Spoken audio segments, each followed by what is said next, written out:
इसमें भाग ले रहे हैं सुंदर साथ जी क्विज कॉम्पिटिशन में।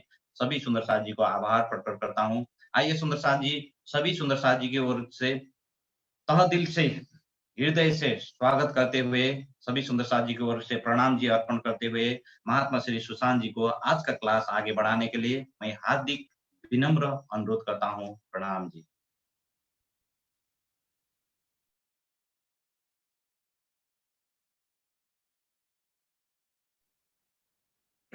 प्रणाम जी सुंदर साथ जी। बोलो श्री प्राणनाथ प्यारे की जय।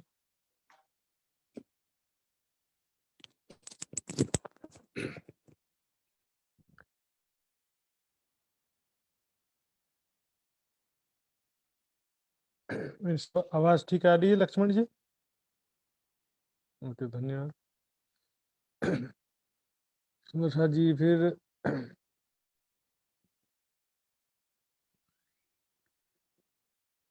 सीधे हम विषय वस्तु की ओर आगे बढ़ेंगे।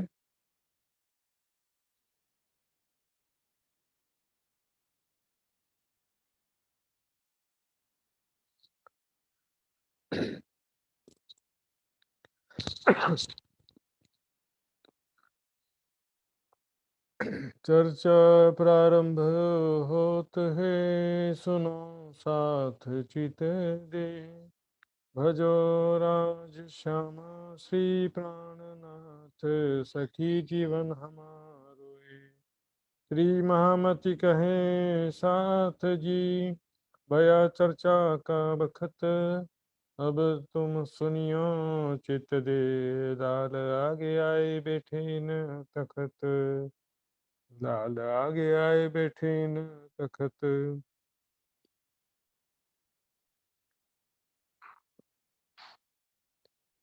6 दिन कुरान में वाक़े भये जब, ता दिन की हकीकत सारी छिप कही तब। सारी छिप कही तब। तामे एक दिन ब्रज में,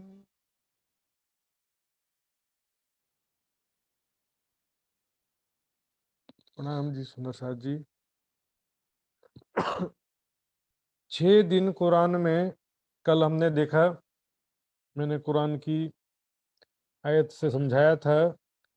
उसमें लिखा है कि खुदा ने, परमात्मा ने सृष्टि संसार को 6 दिनों में बनाया है। 6 दिनों में संसार की रचना किया और उसके बाद अपने सिंहासन, यानी कि उन्होंने अर्श का अर्थ सिंहासन लिया है, इसलिए हिंदी में सिंहासन लिखा रहता है, अपने अर्श पर विराजमान हुए। तो 6 दिन परमेश्वर को संसार बनाने में 6 दिन कैसे लगेगा? वो भी कौन सा 6 दिन? इस संसार का 6 दिन? जब सृष्टि बना ही नहीं था तो संसार का 6 दिन कैसे माना जाए? और कुरान में ही लिखा है कि परमेश्वर को जब कुछ करना होता है तो वो कह देता है हो जा, यानी कि कुन, तो वो हो जाता है।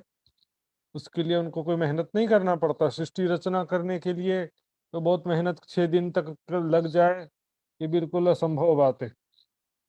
6 दिन 6 ब्रह्म लीला की प्रति संकेत है। पहला ब्रज में, एक दिन ब्रज में, दूसरे दिन रास, और रासलीला में एक रात तहाँ खेले। रात्रि की लीला थी रासलीला। देखे विरह विलास, विरह और विलास। वहां पर विरह भी देखा, विलास भी देखा। इसलिए मैं कल बताया था, सत्ता और प्रेम का मिश्रण है। यहाँ पर सुख और दुख का मिश्रण है, इस कारण विरह भी है, विलास भी है। तो ता दिन की हकीकत, उस 6 दिनों की हकीकत, वास्तविकता, वो 6 दिन कौन से हैं? हकीकत है ना, यथार्थता या वास्तविकता, सत्यता। उन 6 दिनों की जो हकीकत है, सारी छिप कही तब। कुरान में छिपे रूप से लिखा, संकेतों में लिखा। 6 दिन तो लिखा, लेकिन संकेतों में लिखा। ब्रज लीला को नू तूफान, हूद तूफान लिखा, रासलीला को हूद नूह तूफान लिखा। उसके बाद जो है अरब की लीला, तूफान के बाद जो नई दुनिया बनी, वहाँ पर श्याम रास से बरारब लियाया साहेब का फरमान। वो कृष्ण जी के तन में जो शक्ति थी राज्य की, जो की शक्ति, वो अरब में मोहम्मद साहब के रूप में मोहम्मद साहब के तन में आती है। वो कल मैंने बताया था किस तरह से 40 साल की उम्र में मेराज हुआ।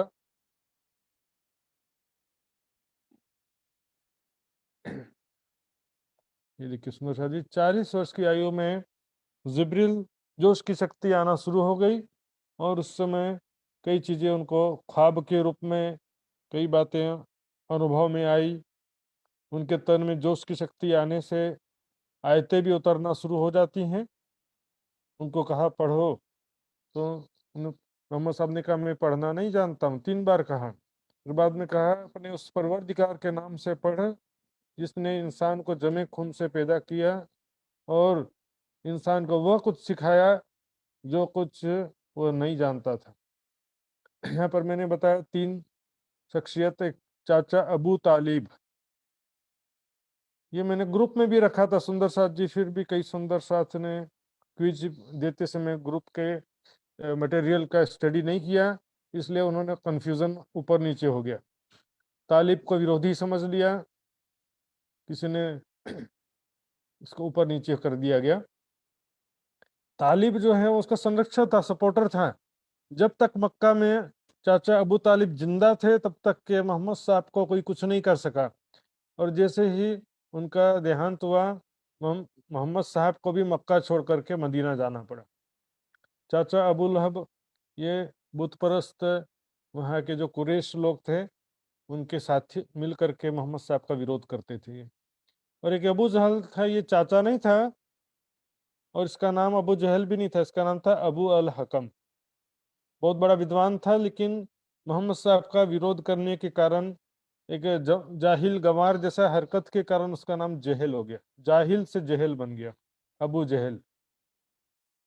लगभग 51-52 साल की उम्र में उनको मेराज हुआ। जब वो अपने कजन सिस्टर के घर में सो रहे थे, रात में जिब्रील आया, उसका छाती चीर करके हार्ट को बाहर निकाला, जमजम के पानी से 3 बार धोया, फिर वापस भर दिया। यानी जोश की शक्ति से उनका हृदय निर्मल हो गया, और ध्यान के लिए वो आगे बढ़ते हैं। देखते हैं क्या लिखा है। अभी पूरी तरह से जाग भी ना पाया था कि हरम काबा में उठा लिया। क्योंकि देखिए ध्यान जो है, एक तो होता है कि हम आसन में बैठ करके प्रोसीजर से ध्यान करते हैं, लेकिन जोश की शक्ति जो होती है, जोश आवेश की शक्ति, हिंदी में आवेश कहते हैं, उर्दू में जोश कहते हैं। जोश की शक्ति तो जो है बिना ध्यान के भी दर्शन दे सकती है। इसका जो प्रमाण है मेराज का, सूरह नज्म 53 नंबर का सूरह कल मैंने दिखाया था। इस प्रकार वो गए, वहां पर जलवा नजदीक हुआ, खुदा के नजदीक आए, यहाँ तक कि 2 हाथ का फासला रहा। 2 हाथ 2 कमान भी लिखा है किसी जगह में। और उसके बाद जो बातचीत हुई, वही फरमाई अपने बंदे को, जो वही फरमाई ने 90,000 हरफ बातें किया, और दिल ने झूठ ना कहा जो देखा। मोहम्मद साहब ने वापस आकर के जो भी बातें बताई, झूठ नहीं बताया, बिल्कुल सही बात बताया कि उन्होंने वह जलवा 2 बार देखा, खुदा की सूरत का दीदार 2 बार किया, इस तरह से उन्होंने बताया। इसका प्रमाण हदीसों में भी है। तिरजिमी शरीफ में भी आता है, हजरत अब्दुल्ला इब्न अब्बास रजीउल्लाह फरमाते हैं कि हम बनी हाशिम कहते हैं कि बेशक नबी करीम ने अल्लाह का दीदार किया। लेकिन दीदार किया जो ऐसा मानते भी हैं, तो वो क्या मानते हैं कि नूर का दीदार किया, खुदा की सूरत को वो भी नहीं मानते हैं। और बहुत सारे तो दीदार किया नहीं ऐसा मानते हैं। इस तरह से कुल मिलाकर के दीदार किया है जो ऐसा मानते हैं, वो भी क्या कहते हैं कि नूर को देखा। इस कारण से कन्फ्यूजन है। यहाँ पर मैंने बताया था आपको, यदि अल्लाह निराकार है, सबसे पहला प्रश्न होता है कि हजरत आदम को शफीउल्लाह, खुदा जैसी सूरत वाला क्यों कहा जाता है?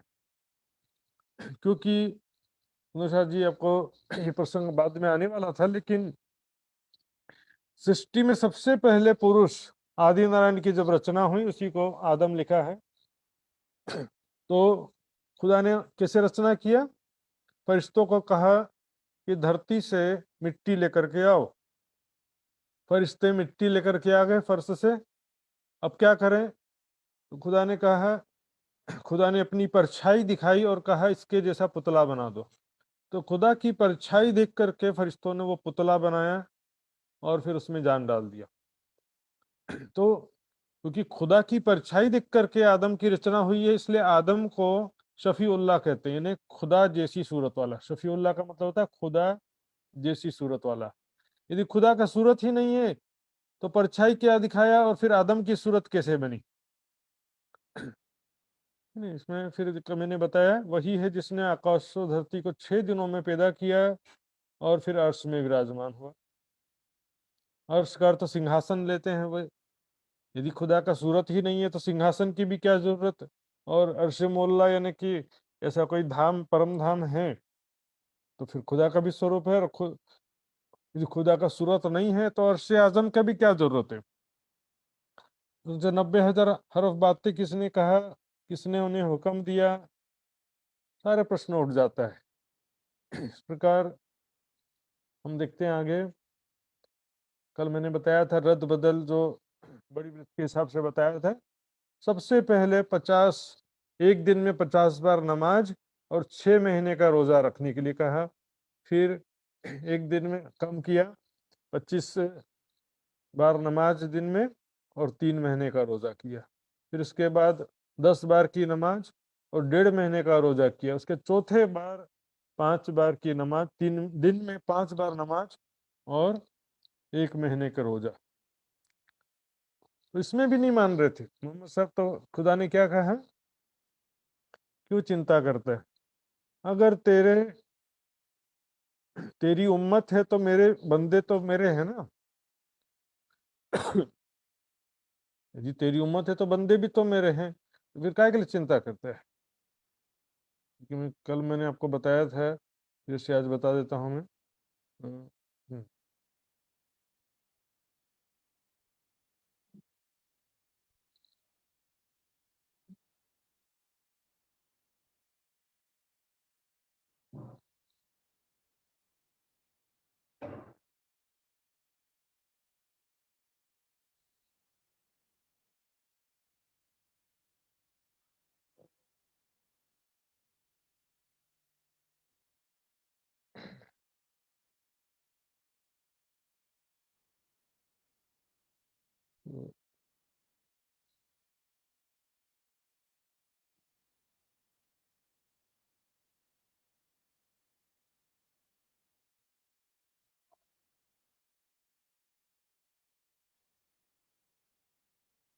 ये देखिए समझा जी, क्या कहा खुदा ने, अगर उम्मत तेरी है तो ये बंदे तू मेरे मेरे जान। इस प्रकार है ना। फिर चुप कर कर के रहे। जब 5 बार की नमाज कहा तब भी मोहम्मद साहब ने कहा ये तो बहुत मुश्किल है, मेरी उम्मत इतना भी नहीं कर पाएगी। तो खुदा ने कहा इतना गम क्यों खाते, इतना दुखी क्यों होते हो? उम्मत तेरी है तो बंदे भी तो मेरे हैं ना। अब सोचिए सुंदर शाह जी, यहाँ पे यदि अक्षर की आत्म खड़ी है मेराज में, ये मेराज के समय बातचीत हो रहा है। रद्द बदल जो है शबे मेराज में, तो खुदा के सामने मोहम्मद की रूह खड़ी। क्या करे, तेरी उम्मत है तो बंदे तो मेरे हैं। ये अक्षर की उम्मत कहा जाएगा। यदि अक्षर की आत्म गई है मेराज में तो फिर इसको जो है, क्या सुंदर सखियों को, ब्रह्मात्माओं को अक्षर की उम्मत कह सकते हैं। और मेरे बंदे तेरी उम्मत कह रहे हैं। स्पष्ट रूप से यहाँ पर हम देख सकते हैं। जो छुपाई में जो बातचीत चल रहा है, कोई कहेगा कि इश्क मिलने से राज्य बन गया, तो क्या इसमें रद्द बदल कौन कर रहा है? खुदा ताला ने कहा कि 50 बार की नमाज, तो कम करने के लिए क्या राज्य ही 50 बार की नमाज बोल रहे हैं, उधर राज्य ही कम करने के लिए कह रहे हैं? तो शायद जी इसमें स्पष्ट हो जाता है। और भी मैंने कई चीजें बताया था, तो के करके समझेंगे।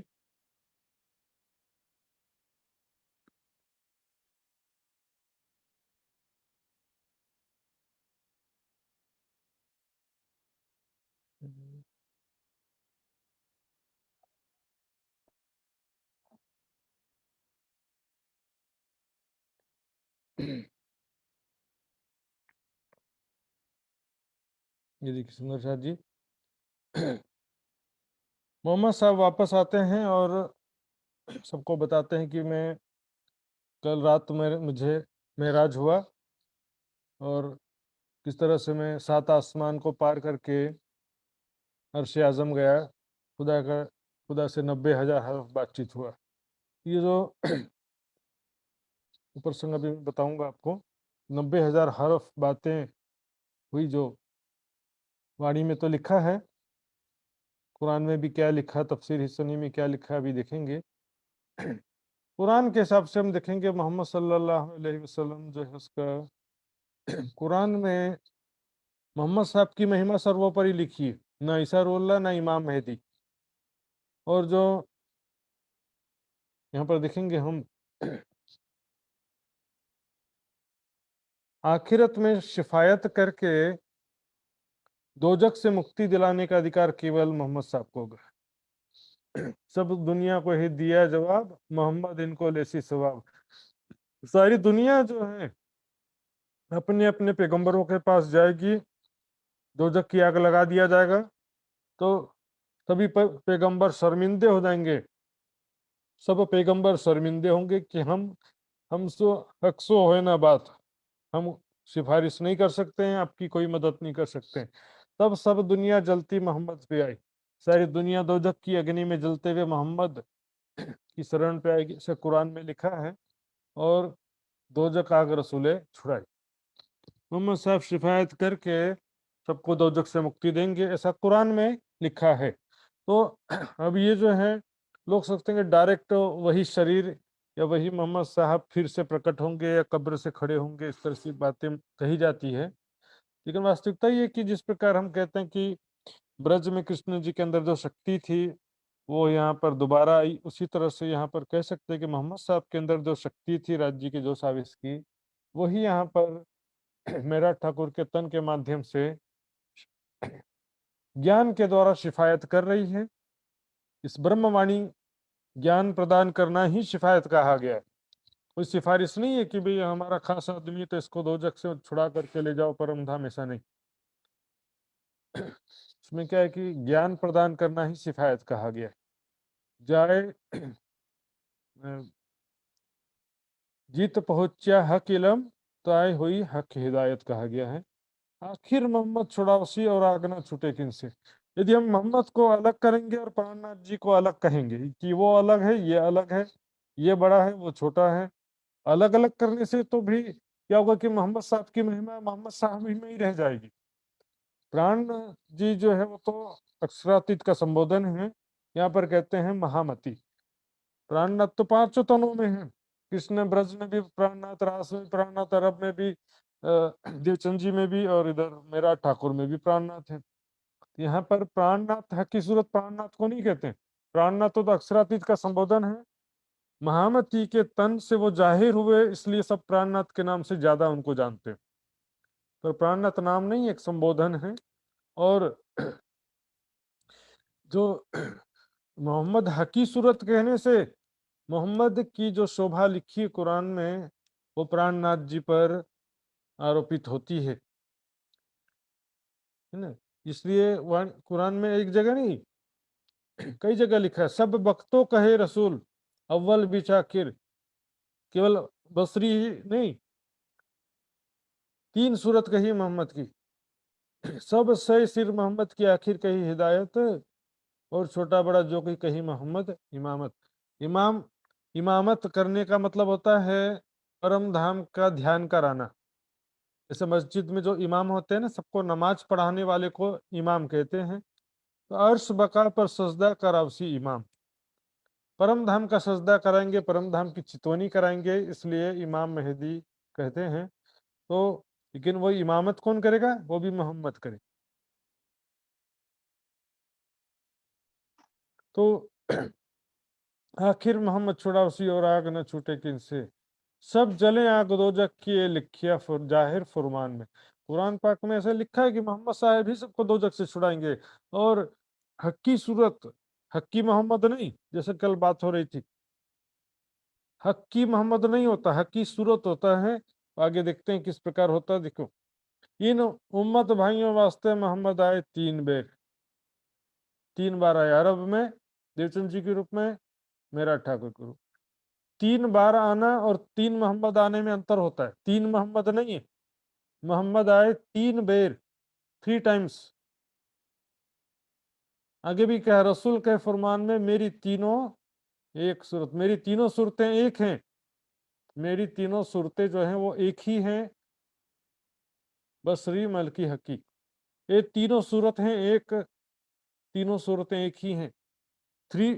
3 बॉडी हैं, लेकिन अंदर जो स्वरूप है, शक्ति है राज्य के, जो साहब इसकी शक्ति, वो तीनों जगह एक ही है। मुसलमान क्या कहते हैं कि जो मोहम्मद साहब बॉडी को समझते हैं, तो बॉडी की बात नहीं है, वास्तव में उसके अंदर जो शक्ति थी उसके पुनः आने की बात है। तो जो शक्ति थी और जो स्वरूप थी, श्यामा जी की आत्म थी, उसके दोबारा आने की बात है। तो क्या कहते हैं, जो हुक्म हुआ जाहिर का, सो जाहिर किए मैं तब, बाकी रखे जो हुक्म सो जाहिर करूं, हुक्म जाहिर करूं अब। मैंने ही वहां पर कुछ बातें बाकी रखी थी, अब मैं ही यहाँ पर बाकी बातों को जाहिर कर रहा हूँ। पहले कब्र से मैं उठूं मेरे भाइयों की खातिर। मोहम्मद साहब कहते कि कब्र से सबसे पहले मैं खड़ा होऊंगा, यानी कि सबसे पहले मैं तन धारण करूंगा। जो काम करता हूं अव्वल, त्यो करूंगा उठा आखिर। मैं नजुम का या भाइयों वास्ते, नजुम यानी संकेतिक वचन, संकेतों में आखिरत की, परम धाम की, मोमिनों की जो बातें लिखा है, पीछे कुछ किया दुनी से। सो भाइयों आगे नजुम आए खोलो मेरा मैं, मेरे नजुम मैं ही खोलूंगा। मेरा और मैं दो चीज आया, देखिए, सोई भाइयों आगे नजुम आए खोलो मेरा, मैं आऊंगा यारों वास्ते, खोलो नजुम मेरा मैं अपने यारों के, मोमिन भाइयों के वास्ते दोबारा आऊंगा। क्योंकि देखो, मोहम्मद के भाई भी कहते हैं, लेकिन इमाम मेहदी के साथी भी कहते हैं उनको, यार भी कहते हैं। खोलो नजुम मेरा मैं, मेरे संकेतिक वचन मैं ही खोलूंगा। मेरे कुछ नजुमी कोई ना रहिया, मेरा नजुम खुले मुझसे। मैंने ही संकेतिक वचन लिखा है, और उन संकेतिक वचनों का आशय मैं ही स्पष्ट कर सकता हूँ। मैं ही उनके रास्ते खोलूंगा, कोई दूसरा नहीं। मेरे कुछ, मेरे जाने के बाद नजुमी कोई ना रहिया, कोई नहीं है। इसीलिए इसको जो है second coming and third coming of Mohammad भी कह सकते हैं, क्योंकि दोबारा आना संसार में, यानी एक ही शक्ति के द्वारा 3 बार तन धारण करना कहा जाता है। तो अरब से गिनेंगे इसलिए 3 गिन रहे हैं, ब्रज से गिनते हैं तो 5 गिनते हैं। पीयू सागर में 5 वास्ते क्यों कर डारियो आप, 5 बार जो है धामधनी हमारे लिए संसार में आए। और अरब से गिनते हैं तो 3 बार हो जाता है। मोहम्मद जो शब्द है, मोहम्मद शब्द तुर्की में उसका उच्चारण होता है महमत, और वाणी में जो महमत के जगह जगह आया है, वो महमत का ही अपभ्रंश है। ठीक है, जब रसूल आवे फेर कर तब खोलसी द्वार हकीकत, जब दोबारा आएंगे। क्योंकि देखिए, कुरान में मोहम्मद साहब की महिमा लिखी है, इसमें कोई दो मत नहीं है, इसको कोई झुटला नहीं सकता है। और हम कहें कि वो मोहम्मद साहब का कोई महिमा नहीं है, वो तो छोटे हैं, प्राणनाथ जी बड़े हैं, भी वो उधर कौन था? तो फिर वो बोलेंगे अपना बड़ा अपने पास रखे रहो। अरब में कौन था? सोचिए जरा, अरब में भी तो वही राजी महाराज हैं जो मैंने ऊपर बताया, इतना सारा प्रमाण। सागर में पियो 5 बेर हम वास्ते डारिया, खुदा के 5 दिनों में ब्रज रास अरब गिना भी जाता है। उसका जयकारा भी हम लगाते हैं, हुक्म के स्वरूप की जय। आरती भी बोलते हैं, तीसरी आरती, श्याम सुहाई सुर असुरन धनी सबन मिलाई। तो ये देखिए, मोहम्मद साहब में मैंने बताया था कल, शॉर्ट में बताऊंगा आज में। अल्लाह मोहब्बा मासुक सो खासी खसन दिल, तो नाम धरा या रसूले आशिक अपना असल। अत्यंत प्यारी मासूक है श्यामा जी, जो खासी खसम दिल, स्त्रीलिंग है, देखिए खासी, पुरुष लिंग होता तो खासा बोलते। खासी खसम दिल, तो नाम धराया रसूले आशिक अपना असल। सनंद ग्रंथ के पहले प्रकरण की पहली चौपाई है यहाँ पर। सब ढूंढे सब महराज में, सबे महराज में सब, सो सब महराज जाहिर करी, सो सब महराज देखसी अब। यहाँ प्रसंग मोहम्मद साहब का चल रहा है, महराज का प्रसंग चल रहा है। और यहाँ पर इस्लामिक ग्रंथों में खुदा को आशिक, मोहम्मद को माशूक कहा ही गया है। तो कह रहे हैं कि फिर क्योंकि श्यामा जी अत्यंत प्यारी माशूक श्यामा जी खासी खसम दिल हैं मोहम्मद साहब के अंदर, इसी कारण तो उनको आशिक माशूक कहा। आशिक कहिया अल्लाह को, माशूक कहिया मोहम्मद। क्यों कहा गया? न जाए खोले मैंने बिना इमाम एक शब्द। इस कथन को जो कुरान में कहा गया है, इसका एक शब्द भी इमाम मेहदी के सिवा कोई बता सकता नहीं अर्थ। देखिए, क्योंकि खुदा को आशिक और मोहम्मद को माशूक क्यों कहा गया? ये दूसरी चौपाई है, पहली चौपाई है क्योंकि खासी खसम दिल।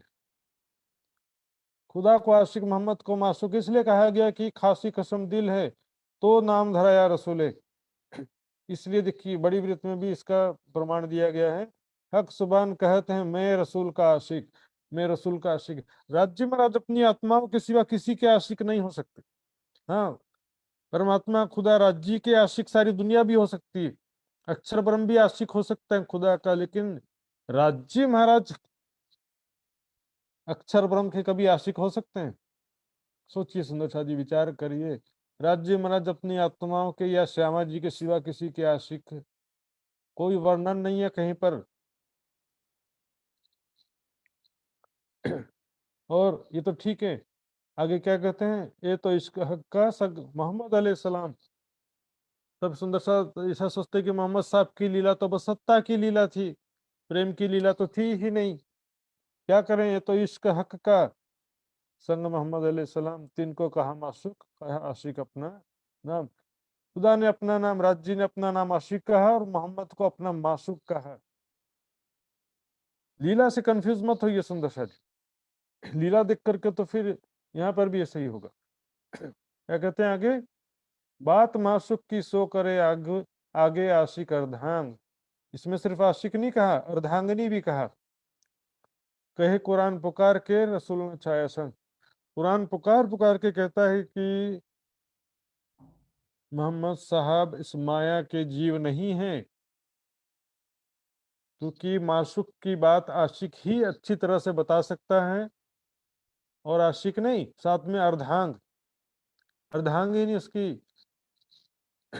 श्यामा जी किसी माशूक की बात आशिक या अर्धांगिनी, अर्धांग शब्द से स्पष्ट है। सिर्फ आशिक बोलने से कोई बोलेगा कि आशिक तो इसको भी कहा उसको भी कहा, लेकिन अर्धांग, अर्धांगिनी शब्द केवल आत्माओं को कह सकते हैं या श्यामा जी को कह सकते हैं।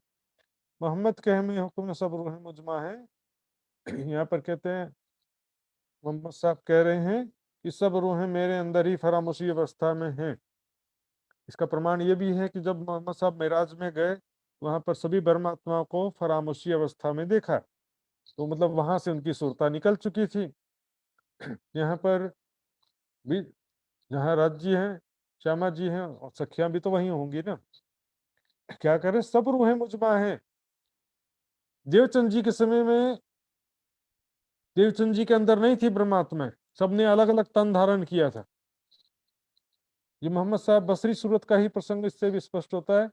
फिर आगे के देखिए 63 चौपाई, 64 चौपाई। क्या कहते हैं, मैं लिया धनी की इशारते जिन खातिर, सो ताला जो खुलियानी तो मैं पहुंचूं क्यों कर। मैं धनी की इशारते जिनके लिए लाया। इशारते कौन लाया? क्या देवचंद जी इशारते संकेतिक वचन लेकर के आए? देवचंद जी ने तो सारा जितना भी वर्णन किया स्पष्ट वर्णन किया। ब्रज तनी लीला कही वली वसखे रास, धाम तना सुख वर्णवे दिए निध प्राणनाथ। कोई ऐसा सांकेतिक वचन जिसका रहस्य स्पष्ट किया, ऐसा कोई सांकेतिक वचन कहा ही नहीं। ठीक है, ज्ञान का विस्तार हुआ, लेकिन जो ज्ञान लाए संकेतों में कोई भी ज्ञान नहीं। जो बात जितना स्पष्ट था, हाँ परिक्रमा सागर श्रृंगार की वाणी तारतम का तारतम कहलाती है, लेकिन सुंदर साथ जी परिक्रमा में भी देखिए उसके आधे प्रकरण में जो लिखा है कि अब तक मैंने जो कहा वो रू अल्लाह का कहा हुआ है, देवचंद जी का कहा हुआ मैंने कहा। परम धाम का वर्णन भी करते थे देवचंद। ताला द्वार कजाए का आय खोल सी जब, कयामत रोशन करके मिल भेली चल सी सब। इससे दो बात स्पष्ट, एक तो सभी आत्माएं मोहम्मद साहब के अंदर श्यामा जी की आत्म के साथ ही हैं, और दूसरा यदि अक्षर की आत्म होगी तो अक्षर की आत्म के साथ सब रूहें नहीं हो सकती। तो कल एक प्रश्न आया था कि भाई अक्षर की आत्म कहाँ थी, तो इसमें तो अक्षर की आत्म जो है धनी मेरे ध्यान तुम्हारे, बुद्ध जी बैठे बरस सहस्त्र चार, 660 बीता समय दुनिया को भयो आचार। रासलीला के ध्यान में ही 4660 साल तक खोए हुए थे। हुआ मेराज मोहम्मद पर, तिन में बका सब बात, मोहम्मद पहुंचे हजरत तहां देखी हजरत। यहाँ पर मेराज का वर्णन है। हुआ मेराज मोहम्मद पर, तिन में बका सब बात, उसमें अखंड परम धाम की सारी बातें हैं। मोहम्मद पहुंचा हजूर तहां देखी हजरत, वहां पर हक जात आत्माओं को देखा। वहां पर हजूर यानी मूल मिलावे में पहुंचा, वहां पर ब्रह्म आत्मा को फरामोशी की अवस्था में देखा। देखे मोतीपुर नूर से, उनको संकेतों में क्या लिख दिया? मोती लिखा। इसको बोलते हैं संकेत। क्या देवचंद जी ने ऐसा कोई संकेत लिखा कि श्याम सखियों की जगह मोती? ऐसा कोई संकेतिक वचन इशारों में कोई बात तो कहा ही नहीं देवचंद जी ने। देखे मोतीपुर नूर से, कहिया मुंह पर कुल्फ तीन, मोतियों के मुंह में कुल्फ ताला लगा हुआ है, फरामोशी है में है। राजी ने कहा इनके कुल्फ, इन्हें फरामोशी को कौन खोलेगा? तेरा दिल रोशन। श्यामा जी का हृदय ब्रह्मात्माओं के फरामोशी की चाबी है, अक्षर का हृदय नहीं। इससे भी स्पष्ट है कि यहाँ पर जो मोहम्मद की रूह सामने खड़ी है खुदा राज जी के सामने मेराज में, तो श्यामा जी की रूह को कह रहे हैं। और कहिया देख दाहिनी तरफ, मोतिन के मुंह पर कुलफ। पूछा रसूले कुलफ क्यों किया है? खुदा ने कहा तेरी उम्मत गुनाह करे, तेरी उम्मत ने गुनाह किया है, खेल मांगने का गुनाह किया है। अब देखिए तेरी उम्मत किसको कहेंगे? सामने अक्षर की आत्म खड़ी है उसका। हाँ, अक्षर की आत्म रद्द बदल कर रही है, अक्षर की आत्म को कह रहे हैं कि तेरी उम्मत, ऐसा कैसे संभव? इश्क मिलने से राज्य कुछ थोड़ी हो जाता है। इश्क मिलने से श्यामा जी के अंदर इश्क, तो इसका आने से श्यामा जी राज्य थोड़ी हो जाएगी। क्या राज्य राज्य से रद्द बदल कर रहे हैं कि नमाज थोड़ा कम कर दो? श्यामा जी की आत्म जो है, ऐसे 50 उदाहरण हैं। उन्होंने कहा कि मेराज में पहले बताओ कि मेरे मोमिन भाइयों को भी इसी तरह से मेराज होगा कि नहीं होगा, तब मैं मेराज में जाऊंगा। कौन चिंता करेगा? अक्षर की आत्म चिंता करी कि मेरी मोमिन भाइयों को मेराज होगा कि नहीं, मेरे मोमिन भाई आखिरत में आएंगे, इसलिए मैं, उस समय बहुत दुख होगा इसलिए मैं दुखी हूं, उनकी बातों का चिंता कर रहा हूं मैं। कौन चिंता करेगा? अक्षर की आत्म चिंता करेगी। देखिए, इनकी किल्ली तेरा दिल, खुले कुलफ जब आओ मिल। श्यामा जी का हृदय तारतम ज्ञान रूपी चाबी जो है, ये भी प्रमाण मैंने कल बताया था। ये देखिए, नूर पार थे रसूल आप ही, ये देखो हकीकत। अक्षर से भी परे से आए हैं। मोहम्मद आया नूर पार से, यही खेल के मैं है ना? पर इन खेल में का नहीं, सो भी शक्र खोना है। नूर पार थे रसूल आप ही, ये देखो हकीकत। हक भेजिए अपना फरमान, आगे आलम तो गफलत। मैंने अपना फरमान, अपना संदेश भिजवाए। कहाँ से आ रहे हैं? नूर पार से। इस प्रकार जो देखिए कुछ चौपाइयां कल रह गई थी। जो रूह अर्श की, अर्श मोहम्मद की, तिनको न सक्या पहचान। जिब्रील जो है, जो उसकी शक्ति, मैंने बताया था जमुना जी तक किस प्रकार वहां पर जमुना जी दिखाया मोहम्मद साहब को जिब्रील ने। हौज कौसर तालाब ये देखो, ये बगीचे देखो, अक्षरधाम देखो, यहाँ चारों तरफ किस प्रकार जो है पशु पक्षी खेलते हैं, सारा कुछ जमुना जी दिखाया। तो उसके आगे अब रंग महल के अंदर क्यों नहीं जा पाया? जो रूह अर्श की मोहम्मद, मोहम्मद की जो रूह है, जो मेराज में गई मूल मिलावे में, तिनको ना सक्या पहचान, उसको नहीं पहचान पाया, तो ना आया बड़े नूर में, छोड़िया ना नूर मकान। इस कारण अक्षरधाम से आगे वो नहीं जा पाया। नूर मकान अक्षरधाम को कहते हैं, सत स्वरूप को नहीं कहते। देखिए, तो यहाँ पर समझिए, यदि अक्षर की आत्म को, यदि अक्षर की आत्म है और अक्षर की आत्म को पहचान भी ले, तो अक्षर की आत्म को पहचानने से रंग महल जाने नहीं जाने का क्या मतलब? अक्षर की आत्म को पहचानेगा तो अक्षरधाम जाएगा ना। श्यामा जी की आत्म प्रेम के स्वरूप, सत्ता का स्वरूप है, जो उसकी शक्ति यहाँ आवेश की शक्ति को चाहे जो उसकी शक्ति को, दोनों सत्ता का ही, चाहे जो उसको होगा तो भी सत्ता का स्वरूप माना जाएगा, आवेश को होगा तो भी सत्ता का स्वरूप माना जाएगा। यदि जो सत्ता का है और आवेश इश्क का स्वरूप है, सो सूरत ले धनी को आवेश नंद घर क्यों प्रवेश। यहाँ पर सत्ता के ही आवेश की बात है या सत्ता के ही जोश की बात है। जमुना जी के इस पार जोश आया तो उस पार कोई आवेश लेने नहीं आया, इश्क की शक्ति आगे जो इश्क का तखत आया। तो इसी को कहा श्यामा जी की आत्मा जो इश्क का स्वरूप है, इश्क की लीला का स्वरूप है, उसको नहीं पहुंचाने के कारण, यानी प्रेम के स्वरूप को नहीं पहचानने के कारण वो रंग महल नहीं जा पाया। हक नूर रूह मोहम्मद, रूह अंग मोहम्मद नूर है, हमेशा वाहिदत में सब लोग है मुझको। और सबसे बड़ा प्रमाण सुंदर साथ जी ये देखिए,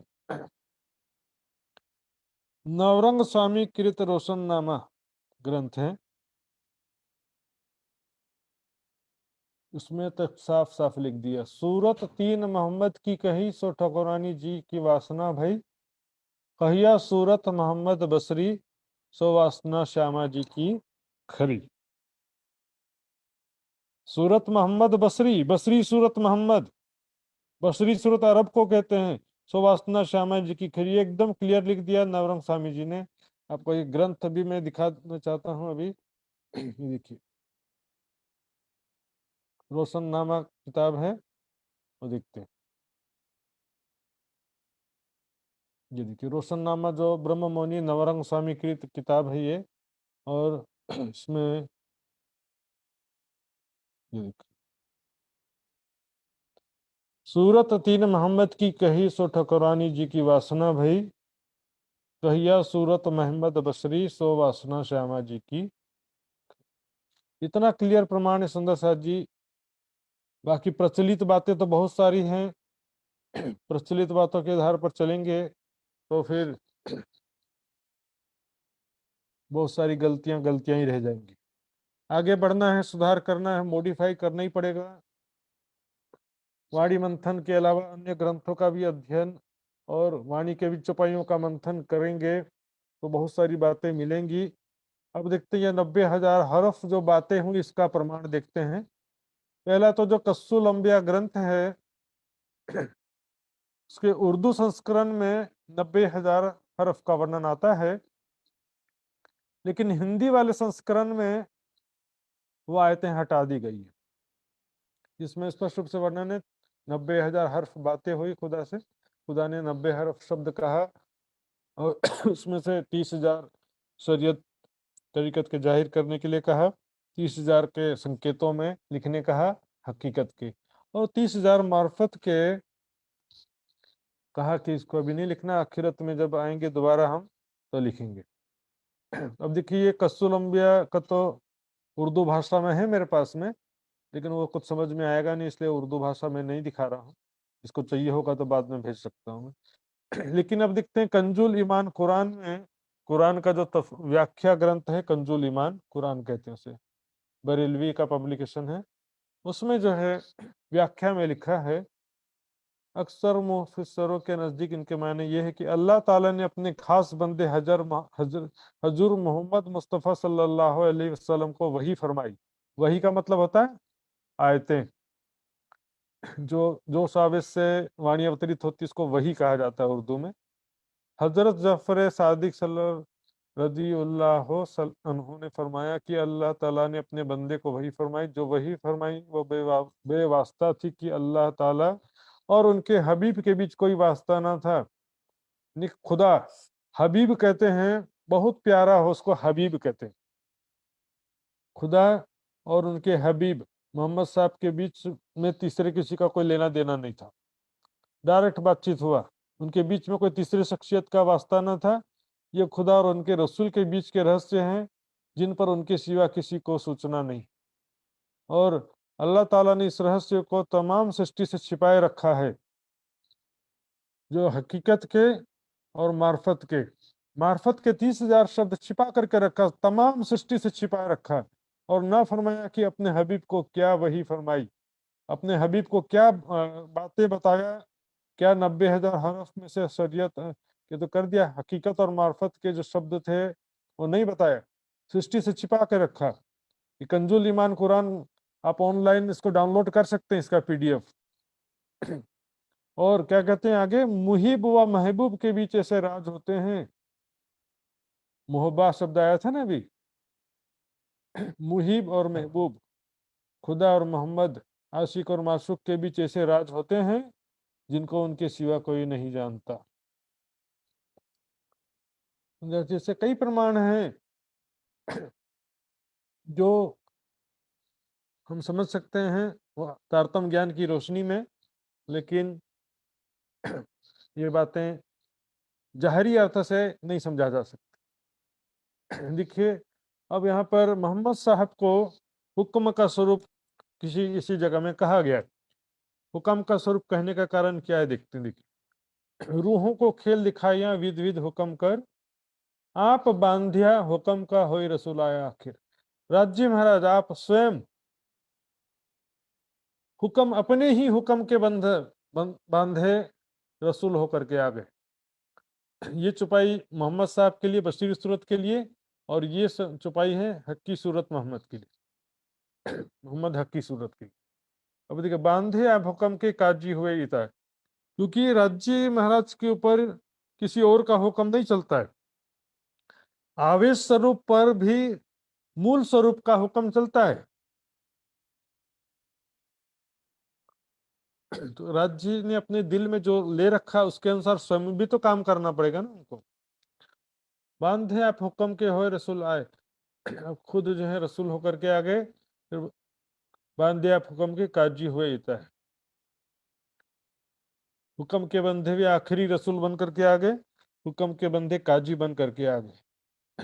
और क्या कहते हैं, हुक्म का स्वरूप का कारण यही है, जो हुक्म हुआ जाहिर का सो जाहिर किए मैं तब, बाकी रखे जो हुक्म सो हुक्म जाहिर करूं अब। क्योंकि हुक्म का पालन दिखाने के लिए कि मैं खुदा के हुक्म से आया हूँ, खुदा ने ऐसा सा हुक्म किया है, तो उसको हुक्म का स्वरूप कह दिया।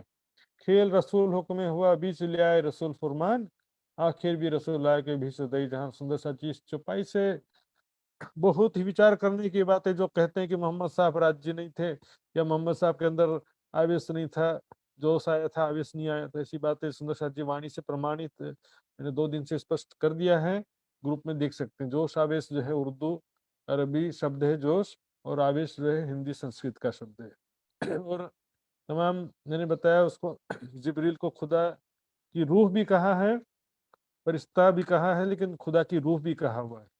और इस तरह से बताया उसमें कि वो संसार में प्रेम मिश्रित सत्ता है, जो उस प्योर सत्ता का स्वरूप नहीं है। इसलिए रासलीला खेलते समय भी उसके पंख नहीं जले, रासलीला से गुजरते समय मोहम्मद साहब को लेते जाते समय भी उनके पंख नहीं जले। तो इससे स्पष्ट हो जाता है। आगे चलते हैं, ये बड़ी वृत्त की चौपाई देखेंगे। ब्रज रास की खबर पड़ी ना कहूं जब, जोश हुक्म नूर जमाल का आया बराबर तब। हुक्म का अर्थ अक्षर की तुम लेंगे तो फिर क्या करें, जोश हुक्म नूर जमाल का आया बराबर तब। कोई कैसी रसूले न खोले बिना हुक्म मायने कुरान, सो तो आप नबी खुद हुक्म या कि हम रूहों पे पहचान। स्वयं खुदा राज्य महाराज खुद अंदर हैं, किसी और का हुक्म कहां चलेगा उसमें। स्वयं राज्य अपने हृदय में दिल में लिए अनुसार, अपने ही हुक्म के अनुसार, और दूसरे शब्दों में कह सकते हैं कि मूल स्वरूप के हुक्म के अनुसार आवेश स्वरूप काम कर रहा है। जोश हुक्म नूर जमाल का, नूर जमाल का जोश और नूर जमाल का हुक्म। अक्षर तो फरामोशी में अक्षर का जोश या अक्षर का आवेश कैसे आ सकता है, सुंदर विचार करने की बातें हैं। अब देखेंगे कि मोहम्मद साहब तो मात्र सत्ता का लीला था या सत्ता का स्वरूप थे। वाणी में देखेंगे चुपाई, कामरी पहरी ब्रज मधु और सुंदर वर श्याम, पी पहरी मोहम्मद ने और पहरी इमाम कामरी, काली कामरी। काली कामरी का मतलब क्या होता है, प्रेम रूपी काली कामरी। तो प्रेम रूपी काली कामरी ब्रजवधुओं ने, गोपियों ने पहना, ब्रज वाले स्वरूप कृष्ण जी ने पहना, और भी पहरी मोहम्मद ने, और पहरी इमाम। तो मात्र सत्ता का स्वरूप कैसे हो गए फिर? हाँ, ये तो इश्क हक का संग मोहम्मद अलैहिस्सलाम, तिनको कहा माशूक और कहिया आशिक अपना नाम। खुदा ने अपने को आशिक कहा, मोहम्मद को माशूक कहा। मोहम्मद अलैहिस्सलाम इश्क, उनके साथ में खुदा का इश्क है कह रहे हैं। अब कहते कोई कोई सुंदर सा कंफ्यूजन हो जाता है कि मात्र सत्ता की लीला है। लीला का जो कंफ्यूजन है, ज्ञान की लीला देख करके सब कंफ्यूज हो जाते हैं। ये तो खोजी, जिज्ञासु, महापुरुष, महात्मा, आचार्य, विज्ञान की लीला जरूर है, लेकिन लीला से लीला ये यही तो भ्रम करने वाले ना, जागनी लीला। तो लीला तो ज्ञान की ही है। बुद्ध निष्कलंक स्वरूप भी जो लीला है वो भी ज्ञान की लीला है। बुद्ध निष्कलंक के स्वरूप से भी तात्पर्य है, लेकिन वहां ब्रज लीला में प्रेम की बांसुरी बजी थी, यहाँ पर ज्ञान की बांसुरी बज रही। अरब की लीला भी ज्ञान की लीला का शुरुआत हो गया सुंदर जी। अब देखते हैं, खुदा की सूरत यदि नहीं है, खुदा निराकार है, तो कुरान में और हदीसों में कुछ प्रमाण हैं जिसमें से स्पष्ट रूप से कहा गया है कि देखिए, सूरह क़यामह 75 नंबर का सूरह 22-23 नंबर की आयत है। उस दिन बहुत से चेहरे तरोताजा, बशाश यानी प्रफुल्लित होंगे और अपने परवरदिगार को देख रहे होंगे। बहुत से चेहरे तरोताजा, प्रसन्न चित्त होंगे, अपने परवरदिगार को देख रहे होंगे। यदि खुदा का सूरत ही नहीं है तो फिर मोमिन किसको देख रहे होंगे?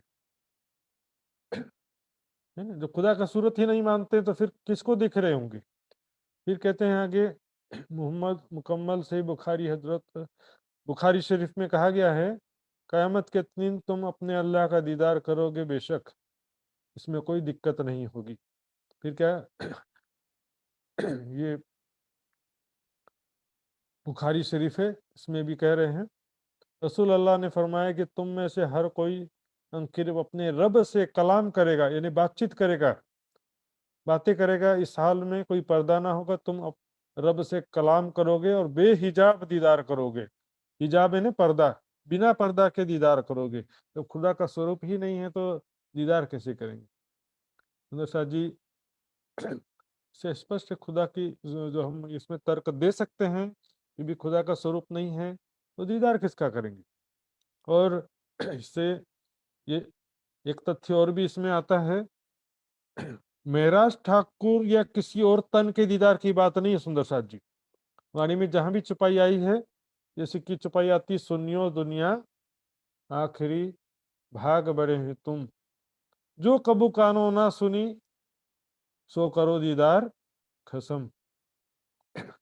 यदि यहाँ पर तन का दीदार की बात नहीं, जो कबू कानो ना सुनी, जिस परमात्मा के विषय में कभी सुनने को नहीं मिला, तारतम ज्ञान के द्वारा उसकी पहचान करो और ध्यान के द्वारा उनका दीदार करो।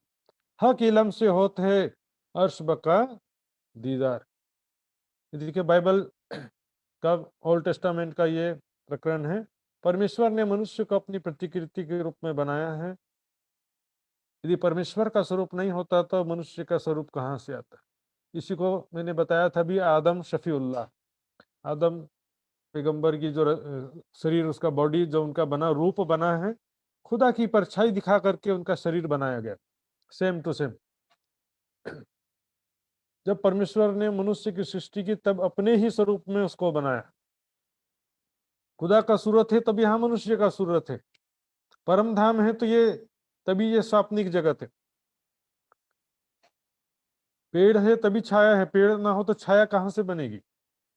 अब देखते हैं बाइबल कुरान में जो परम धाम का सांकेतिक वर्णन जो किया गया है,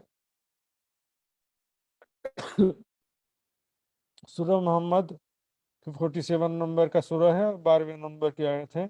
अल्लाह उन लोगों को जो ईमान लाए अच्छे काम करते रहे जरूर बहिश्त के उन बागों में जा पहुंचाएगा जिसके नीचे नहरें बहती हैं। जिस बहिश्त का परहेजगारों से वादा किया गया है उसकी सिफत यह है कि उसमें पानी की नहरें हैं जिनमें जरा भी बू नहीं है, दुर्गंध नहीं है। दूध की नहरें हैं जिनका मजा तक नहीं बदला। शराब पाक की नहरें हैं तो पीने वालों के लिए लज्जत हैं। साफ शफाफत शहद की नहरें हैं और वहाँ उनके लिए हर किस्म के मेवे हैं। उनके परवरदिगार की तरफ से बख्शिश है। भला ये लोग उनके बराबर कैसे हो सकते हैं जो हमेशा दोजख में रहेंगे, उनको खोलता हुआ पानी पिलाया जाएगा। तो हाँ जी, ये बहिश्त जरूर कहा गया है यहाँ पर, लेकिन ये सर्वोपरि बहिश्त फिरदौस सबसे ऊपरी जन्नत के रूप में बहिश्त परमधाम के लिए ही प्रयोग किया गया है। और इसका वाणी में भी पुष्टि होता है। वहां पर देखिए, दूत शहद की नदियां चले बागों बीच दरख्तों तले। जमुना जरी किनार पर कई दियोरियां तालाब भांत पंत रंग झलकते कई जवेर जड़ाव। वहां पर दूध शहद की नदियां चलती हैं। और वाणी में देखेंगे बहिश्त शब्द भी कई जगह प्रयोग हुआ है। भिस्त खजाना पाया अपनी, बड़ा क़यामतनामे में छुपाई आती है। इस तरह से हम अब आगे चलते हैं। वहां पर मेराज में जब गए, हुआ मेराज मोहम्मद पर, तिन में बका सब बात। मोहम्मद पहुंचा हजूर तहां देखी हक जात। परमात्माओं को हक जाते ने परमात्माओं को देखा। देखे मोतीपुर नूर से कहा मुंह पर कुलफ तीन, इन कुलफ को खोलेगा तेरा दिल रोशन। इसको कहेंगे श्यामा जी के आत्म को कहेंगे ना। अक्षर की आत्म जो होते हो तो अक्षर का हृदय थोड़ी मोमिनों की फरामोश सखियों के फरामोशी की चाबी है। देखिए अमृत जुल्फें हक की बहुत करी मजकूर। अमृत यानी किशोर, जुल्फें किशोर स्वरूप, और उनकी जुल्फें भी किशोर अवस्था के अनुसार दिखा। और वहां पर और सबका फौज जोए पानी बाग जिमी जानवर। और देखी अरवाहें अर्श की कहे मैं हक का पैगंबर। वहां पर सब देखा, हौज को सर देखा, जमुना जी पानी बाग जिमी जान अरवाहें। इस तरह से वहां पर वर्णन किया है। हदीसों में तफसीर हुसैनी में सब जगह जगह थोड़ा थोड़ा वर्णन सब मिला करके किया गया है। अब यहाँ देखते हैं जो मोहम्मद साहब ने कहा कि बेशक तुम दीदार करोगे अल्लाह का क़यामत के दिन। और खुदा कब दीदार करोगे? जब खुदा ताला न्याय के तख्त पर विराजमान होगा और सारी दुनिया का न्याय करेगा। इमाम मेहदी के बारे में जिक्र नहीं है। क्या लिखा है? इमाम मेहदी तो आएंगे, दज्जाल से लड़ाई होगा, दावतुल अर्ज से और याजुज माजुज से किस तरह संघर्ष होगा, वो सब बातें लिखा है। लेकिन इमाम मेहदी को अल्लाह नहीं कहा गया। इसमें अल्लाह का दीदार करने की बात है, जो वो कुरान के अनुसार जब न्याय के तख्त पर अल्लाह ताला विराजमान होगा हश्र के दिन, सबके कर्मों का फल हिसाब किताब किया जाएगा, न्याय के तख्त पे विराजमान होगा। तो वो न्याय का तख्त क्या है सुंदर शाह जी? न्याय का तख्त है महामती जी का हृदय। इस तरह से हम उसको समझ सकते हैं। न्याय का सिंहासन है महामती जी का हृदय। और न्याय की लीला क्या हो रही है? दो प्रकार की न्याय की लीला है। पहले न्याय की लीला है ज्ञान के द्वारा सत्य असत्य का निर्णय। पहला न्याय हो चुका है। अब दूसरा न्याय जो है होगा जोश की शक्ति के द्वारा। जोश देना हाथी का छिपने, या जीत या हार। वही चौपाई देखते हैं सुंदर साथ जी।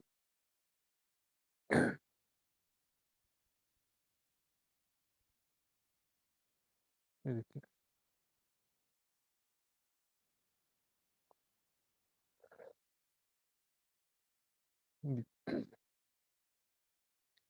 छिपी बातें थी दिल में ए देखो जाहिर करी पुकार। जोश हादी का दे ना छिपने, या जीत या हार। जोश की शक्ति के कारण क्या होगा कि जो भी अपने दिलों में दुनिया वाले अच्छे या बुरे राज छिपा के रखे हैं, अपने अच्छे बुरे कर्म सबके हृदय में अंकित होते हैं। तो क्या होगा, सबके हृदय के जो भाव हैं वो चेहरे पर आ जाएंगे। जिसने अच्छे कर्म किए होंगे उसका चेहरा खिला हुआ होगा, उज्जवल होगा, और जिनके हृदय में अच्छे कर्म नहीं होंगे उनका चेहरा शर्मिंदगी होगा। इसलिए कहा कितने के मुंह उज्जवल होए, कितने के मुंह काफर कहे। ये तो बाद में विस्तार से आएगा। इसी प्रकार मोहम्मद साहब वापस आकर के शरीयत बीच रात के अमल चलाया नेक। वापस आते हैं, दुनिया वाले जैसे थे उसको वैसे ही समझाया, जितना दिमाग था उतना ही समझाया। अब स्कूल में जो टीचर पढ़ाने जाता है, एक ही टीचर पढ़ाता है, लेकिन वहां पर 50 बच्चे में से कुछ बच्चे होशियार होते हैं, कुछ बच्चे कम बुद्धिमान होते हैं, किसी का रुचि नहीं होता है पढ़ने में, उसमें टीचर क्या करेगा?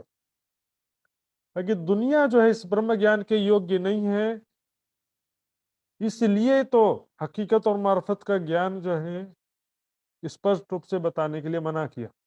दुनिया वो ज्ञान के योग्य नहीं है। शंकर भगवान ने भी पार्वती जी को अमर कथा सुनाने से पहले कहा, ये दुनिया के सामने ये ब्रह्म ज्ञान मत कहना, दुनिया इस ब्रह्म ज्ञान के ब्रह्म ज्ञान के योग्य नहीं है।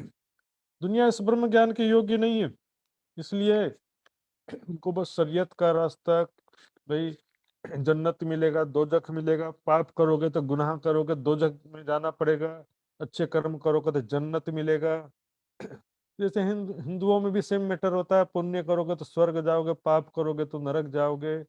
इस तरह से बहुत सारी बातें थी, और वहाँ की स्थिति के हिसाब से वहाँ तो ऐसा जो जहालत और पशुवत स्थिति थी, तो उसको कुछ सुधार कर किया उसमें। फुरमान ले आया जो रसूल, ये देखते हैं, शरीयत बीच रात के अमल चलाया नेक।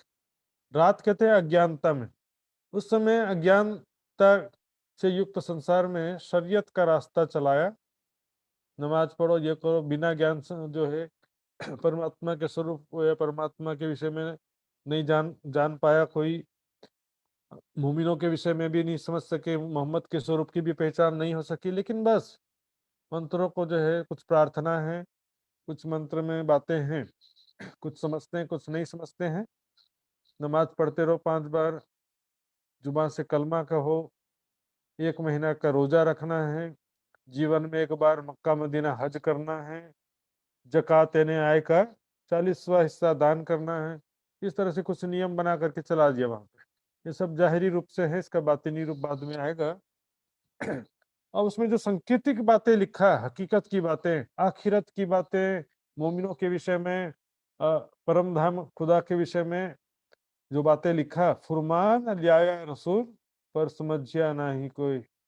शरीयत करना है वो तो समझ गए, कैसे शरीयत पालन करना है, कैसे उठना बैठना, कैसे नमाज पढ़ना है, कैसे खाना खाना, कैसे हाथ धोना है, सारी ये सब चीजें तो समझ में आया उनको। लेकिन जो हकीकत की बातें थी, मार्फत का तो लिखा नहीं, लेकिन हकीकत की बातें जो 30,000 हरफ थे संकेतों में लिखा, केते के नबी जाहिर किए ये जो बंदगी शरियान, केते हरफ रखे गूंज सो करसी मेहंदी बयान। और भी कहते सुने रसूले पर सो चढ़े नहीं फरमान। 30,000 हरफ मार्फत के जो सुना था वो तो कुरान में लिखा ही नहीं, सो चढ़े नहीं फरमान, पर कहते हरफ रखे गूंज, गूढ़ रखा, उसको संकेतों में लिख दिया।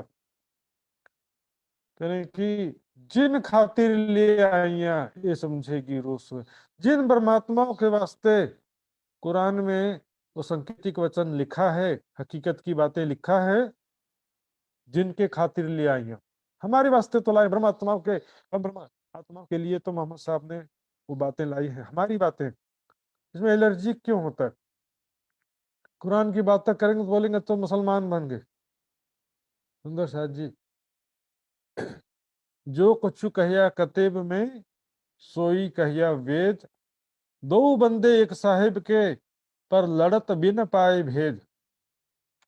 बिना समझे आपस में लड़ाई होती है सुंदर शाह जी। सत्य को समझे बिना हिंदू मुसलमान आपस में लड़ते रहते हैं, मुसलमानों को समझा दिया जाता है ये तो काफिर हैं, हमारे दुश्मन हैं, हिंदुओं को समझा देते हैं दुश्मन है।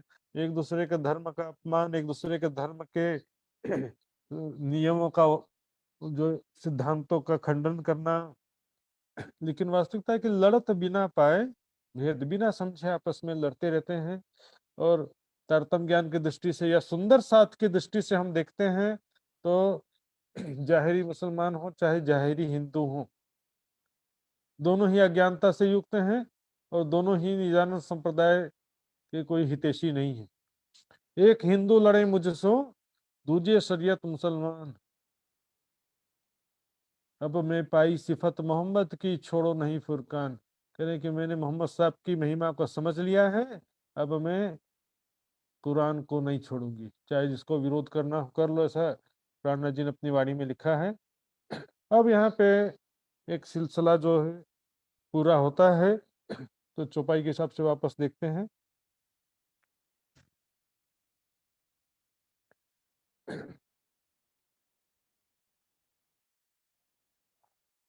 देखिए, 6 दिन कुरान में वाक़े भय जब, 6 दिन जो कुरान में लिखा था उसकी हकीकत सारी छिप कही, तब छिप करके ने संकेतों में लिख दिया कुरान में। पहला दिन ब्रजरास, पूरे 6 दिन की बातें लिखी है कुरान पाक में, लेकिन संकेतों में लिखी है। छिप करके लिखना है ना, संकेतों में लिखना। तामे एक दिन ब्रज में, ब्रज लीला को क्या लिखा है, हूद तूफान। दूसरा दिन रास में इसको लिखा नूह तूफान। वहां पर एक रात तहां खेले, देखे विरह विलास। मनोरथ पीछे रहे, तब तीसरो भयो इंड। मनोरथ, मन की इच्छा बाकी रह गई। रासलीला के बाद जब परम धाम में जागृत हुए तो खेल देखने की इच्छा बाकी रह गई। ब्रज लीला रास माहे, दुख तामस्यो देखिया ना है। तो फिर तीसरो भयो इंड, फिर से ये तीसरा ब्रह्मांड जागने का ब्रह्मांड बनाना पड़ा। देखिए, पहले ब्रह्मांड में एक दिन की लीला, दूसरे ब्रह्मांड योगमय में भी एक दिन, दूसरा दिन रासलीला। लेकिन तीसरा जो जागनी का ब्रह्मांड है, इसमें तीसरे दिन की लीला है, चौथे दिन की लीला इसी में हुई, पांचवें दिन की लीला और छठवें दिन की लीला इसी में हो रही है। इसके बीच में कोई ब्रेक नहीं है। तो तामे आए बरारब, आमर फैलाया ब्रह्मांड। स्वयं अक्षरातीत परब्रह्म की जो जोश की शक्ति, आवेश की शक्ति कहते हैं जिसको, अरब में आई और वहां पर खुदा का आदेश सबको फैलाया। एक खुदा पर तो लाया ना, कम से कम भी बहुदेव पूजा, अनेकों देवी देवताओं की पूजा तो छुड़ाया, और एक परमात्मा, एक अल्लाह की इबादत करो, सबको समझाया। और ये कोई नई बात नहीं, सारे सारे महापुरुषों ने समस्त ग्रंथों में लिखा है ये बात। गीता में देखेंगे 7वें अध्याय में लिखा है कि संसारिक कामनाओं से जिनकी बुद्धि हर ली गई है, ऐसे अल्प बुद्धि वाले मनुष्य विभिन्न देवी देवताओं की पूजा करते रहते। सांख्य सॉरी शतपथ ब्राह्मण, जो वेदों का भाष्य ग्रंथ, उसमें भी कहा गया कि जो मनुष्य एक परमात्मा को छोड़कर विभिन्न देवी देवताओं की पूजा करता है, वह मनुष्य विद्वानों के मध्य पशु के समान है। ये सब बाद में विस्तृत रूप से मैं लिखित रूप में आपको दिखाऊंगा। देखते हैं, ये है दिन तीसरा, रहे 60 बरस और 3, 63 बरस की उम्र रही थी मोहम्मद साहब दुनिया में। 63 साल तक रहे वो। 40 साल में पैगंबरी मिली, जो उसकी शक्ति आना शुरू हुई। 52 साल के लगभग आसपास मेराज हुआ। 53 साल में मक्का छोड़ करके मदीना चले गए, जाना पड़ा अत्याचारों से बचने के लिए जाहिरी लोगों के। फिर मदीना गए, वहां पर जाकर उनके फॉलोवर्स बढ़ते गए और उनकी संख्या बहुत बढ़ गई। वापस फिर मक्का में चढ़ाई किया और मक्का फिर वापस फतेह करी दज्जाल को। वहां पर मक्का में जो जाहिरी लोग मक्का में कब्जा करके बैठे थे काबा पर, और इन जो मोहम्मद के सपोर्टर्स थे, उनके घरों को, उनकी संपत्ति को हड़प लिया था, सबको वापस प्राप्त किया। इसलिए यहाँ पर जो आता है कि उनसे लड़ो जो तुमसे लड़ते हैं। अपनी रक्षा के लिए हथियार उठाने का निर्देश तमाम धर्म ग्रंथों में, गीता में भी कृष्ण ने अर्जुन से कहा। लेकिन धर्म के प्रचार के लिए हथियार उठाना बिल्कुल धर्म विरोधी है, धर्म ग्रंथ की विपरीत बातें हैं। रब्बानी कलाम अल्लाह के सबको दिया क्या आखिर। सोचिए सुंदर सा, जो जोश के द्वारा आयतें उतरती थी, तो फिर उसके लिए जोश राज्य नहीं है, तो फिर उसको कलाम अल्लाह क्यों कहते? यदि जोश जो है खुदा से ही रिलेटेड है तभी तो उसको कलाम अल्लाह कहा जाएगा ना। सबको दिया, आखिर सबको विश्वास दिलाया, एक अल्लाह की पर विश्वास दिलाया और आखिरत पे विश्वास दिलाया, किस प्रकार आखिरत में क्या क्या लीला होगी, कयामत की 7 निशानियां बताया, मोमिनों के बारे में लिखा और परम धाम के बारे में भी संकेतों में लिखा। सबको दिया, आखिर विश्वास दिलाया, ये कथा बहुत है विस्तार नहीं शुमार। ये कथा मोहम्मद साहब का भी बहुत विस्तृत है, सारा जीवनी हम देखेंगे कि 3 बार किस प्रकार लड़ाई हुई, 3 युद्ध कहे जाते हैं और कितना उनके ऊपर अत्याचार हुआ, बाद में कैसे उन्होंने प्रचार प्रसार किया। सुंदर साहब जब क्या करे वो भी तो समझने वाला तो होना चाहिए ना। कितने बड़े से बड़ा ज्ञानी हो लेकिन सामने समझने वाला कोई बुद्धिमान व्यक्ति, बुद्धिमान शिष्य ना हो तो ज्ञानी से ज्ञानी गुरु भी कुछ नहीं कर सकता। शंकर भगवान ने खुद कहा ये दुनिया ब्रह्म ज्ञान के योग्य नहीं है पार्वती। ये ज्ञान में जो तुम्हें स्नेह बस सुना रहा हूँ, लेकिन ये ज्ञान को अपने हृदय में छिपा के रखना, क्योंकि जो है ब्रह्म ज्ञान का अपमान ब्रह्म का अपमान होता है। ये दुनिया जो है इनको ब्रह्म ज्ञान नहीं चाहिए, परमात्मा भी नहीं चाहिए, इनको चाहिए संसारिक वस्तुएं, संसार का धन संपत्ति मकान ये सब चाहिए दुनिया वालों को। इसलिए दुनिया वालों के सामने वो ज्ञान मत कहना। आज भी हम देखते हैं ये ब्रह्म ज्ञान दुनिया में जाहिर हो गया है, लेकिन कितने जिज्ञासु मिलते हैं जो कि परम धाम की आत्म है, वही इस ज्ञान को सुन करके प्राणनाथ जी के चरणों में आती है। अब क्या करें, चौथे दिन की सैया करो विचार, चौथे दिन की विचार करो। चौथा दिन यानी श्री देवचंद जी के तन में जो लीला हुई, हिंदुओं के हिसाब से बुद्ध अवतार और कुरान बाइबल के हिसाब से सेकंड कमिंग ऑफ क्राइस्ट या सेकंड कमिंग ऑफ हजरत ईसा रुवल्लाह। तो चौथे दिन की लीला का विचार करिए। जब मोहम्मद साहब की 9 सदी बीतक, जब मोहम्मद साहब के जाने के पश्चात 9 सदी यानी कि 900 साल बीत गए और 10वीं के बुजुर्ग 10वीं के 9.25 बाकी रहे, 10वीं सदी पूरा होने में भी 9.25 साल बाकी रहा। दूसरे शब्दों में कहते हैं साल 990 मास 9 हुए रसूल को। जब यहाँ पर रसूल साहब के समय से गिनती कर रहे हैं, आप चाहो तो रासलीला से भी गिनती कर सकते हैं, वहां से गिनती करेंगे तो लगभग 4,500 साल होते हैं। तो यहाँ क्योंकि तीसरे दिन से चौथे दिन में जा रहे हैं तो उसमें तीसरे दिन से डिफरेंस बताया जा रहा है। तीसरे दिन की जो लीला थी उसके पश्चात अब चौथे दिन में साल 990 मास 9 हुए रसूल को, जब रूह अल्लाह मिसल गाजियो सैया उतरे तब। रूह अल्लाह श्यामा जी गाजी कहते हैं धर्म योद्धा, जो धर्म योद्धा सुंदर साथ हैं, वास्तविक धर्म योद्धा ये तलवार लेकर के बंदूक लेकर लड़ने से कोई योद्धा नहीं होता है। ज्ञान के द्वारा सत्य की पहचान कराना ही वास्तविक धर्म योद्धा की पहचान है। परमात्मा के मार्ग में अपने आप को समर्पित कर देना ही सच्चा धर्म योद्धा की पहचान है।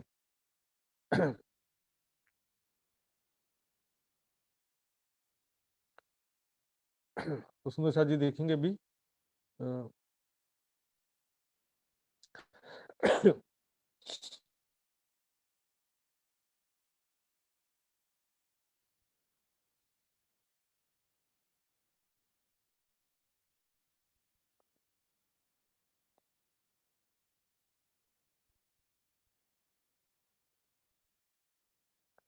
दिन चौथे मिने रसूले धरा कदम, तीन पाँव ने सूझ न किया, जागी न कोई आत्म। अब देखिए जैसे कहा था ना रास लीला खेल के आए बराबर श्याम, यदि उसका जाहिरी अर्थ लेंगे कि कृष्ण अरब में आ गए तो फिर यहाँ भी जाहिरी अर्थ लेना पड़ेगा कि मोहम्मद साहब देवचंद जी के अंदर आ गए। उधर कहते हैं ना कि कृष्ण जो है मोहम्मद के अंदर आ गए, कृष्ण देवचंद जी के अंदर, कृष्ण जी के अंदर जो शक्ति थी राज्य की वो अरब में आई। और मोहम्मद साहब के अंदर जो शक्ति थी वो यहाँ पर देवचंद जी के तन में आई। यदि अर्थ देखिए, समझने की बात है इसमें, अर्थ हम वहां पर क्या घटाते हैं, सारा जो बोले अक्षर की आत्म राज्य का वे सब आ गया, तो फिर यहाँ पर भी वही होना चाहिए, अक्षर की आत्म राज्य का वे देवचंद जी के तन में भी आ जाना चाहिए। श्याम का अर्थ है राज्य होता है। दिन चौथे महीने रसूली धरा कदम, चौथे दिन में यानी तीसरे दिन से, रसूल साहब तीसरा दिन में है, चौथा दिन देवचंद जी का होता है। तो चौथे दिन में वह शक्ति जो स्वरूप मोहम्मद साहब के अंदर श्यामा जी के आत्म राज्य का जो साबित था, वो चौथे दिन में देवचंद जी के तन में प्रवेश करते हैं। और सूझना किया, ये प्रसंग बाद में आएगा कि उस समय कोई भी आत्म जागृत क्यों नहीं हो पाई। इसका कुछ प्रमाण देखेंगे। आनंद रूपा या सख्यो ब्रिजे वृंदावने स्थिता कलोर प्रादुर्भविष्यन्ति पुनर्यास्यन्ति तत्पदम। आनंद रूप जो सखियां ब्रज में और वृंदावन में थी गोपियों के तनों में, कलयुग में कलयुग में पुनः प्रादुर्भविष्यन्ति, फिर से प्रकट होंगी, और पुनर्यास्यन्ति तत्पदम यानी फिर से वापस परम धाम को, अपने मूल स्वरूप को प्राप्त हो जाए। चिदावेशवती बुद्धि रक्षसी महात्मा, राज्य महाराज के आवेश से युक्त जागृत बुद्धि ब्रह्मात्माओं की रक्षा के लिए, उनको जागृत करने के लिए, प्रबोधाय प्रियाणाम, वो ब्रह्मात्माओं को प्रबोधित करने के लिए, जो परमात्मा की आत्माएं हैं, मुक्ति द सर्वलोकान, सारी दुनिया को मुक्ति देने के लिए भारत में प्रकट होगी, वो परमात्मा की आवेश शक्ति जागृत बुद्धि के साथ। मूल स्वरूप संसार में नहीं आ सकता, और स्वामिनी यानी श्यामा जी के हृदय में प्रकट होगी वो शक्ति। इसलिए पुराण संहिता में कहा, कलिर्धन्यम कलिर्धन्यम कलिर्धन्यो महेश्वर यत्र ब्रह्म प्रियाणम च वासना समुपवासीन, कलयुग धन्य है, कलयुग धन्य है, कलयुग धन्य है, 3 बार कहा। क्योंकि यहाँ पर ब्रह्म प्रियाण, ब्रह्म आत्माओं की या ब्रह्म प्रियाओं की बात आत्मा आएगी, प्रवेश करेगी, संसार में प्रकट होगी। इसलिए पुराण संहिता में ये श्लोक थोड़ा कठिन था, इसलिए सिर्फ अर्थ लिखा है मैंने। 28वें कलयुग के प्रथम चरण में पुनः माया का खेल देखने की इच्छा शेष रह जाने के कारण वे आत्माएं असहनीय दुख को प्राप्त होंगी, असहनीय दुख को प्राप्त होंगी। संसार में वे आत्माएं कलयुग में फिर से जब प्रकट होंगी, 28वें कलयुग में खेल देखने की इच्छा बाकी रह गई और प्रकट होंगी, तो असहनीय दुख को प्राप्त होंगी। अलग अलग देशों में जाति वर्ण स्त्री पुरुष के तन में प्रकट होंगी। अज्ञानता के अगाध सागर में गिर जाने पर प्रियतम परब्रह्म स्वयं अपनी कृपा रूपी महासागर में स्नान कराएंगे। कृपा करके उनको जागृत बुद्धि तारतम ज्ञान के द्वारा जागृत करेंगे।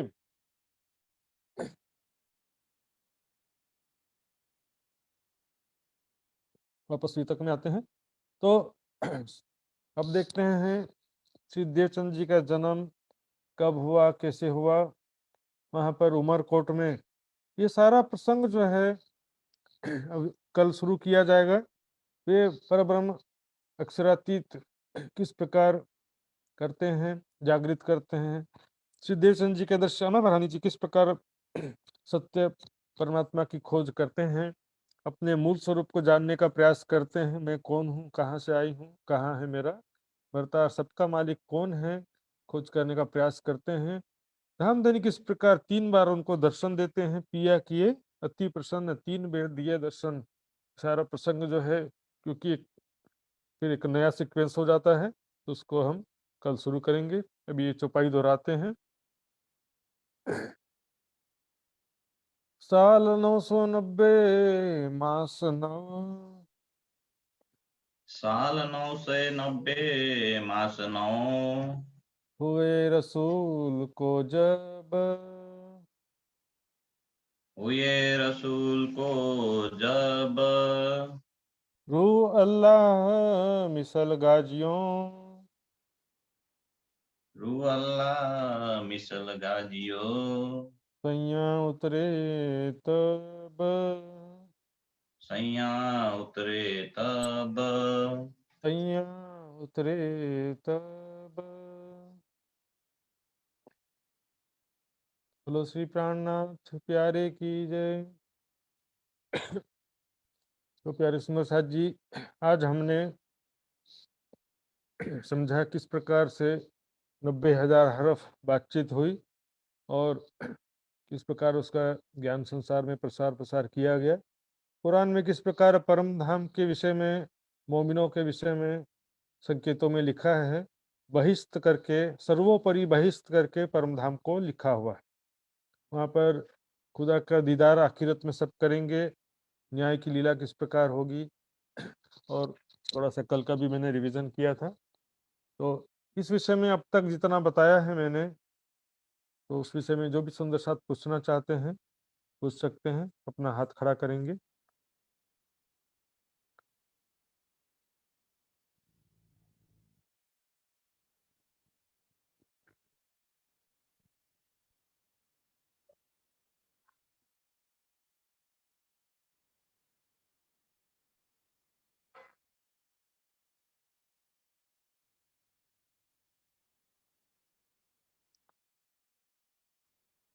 प्रकाश जी का अनम्यूट करेंगे।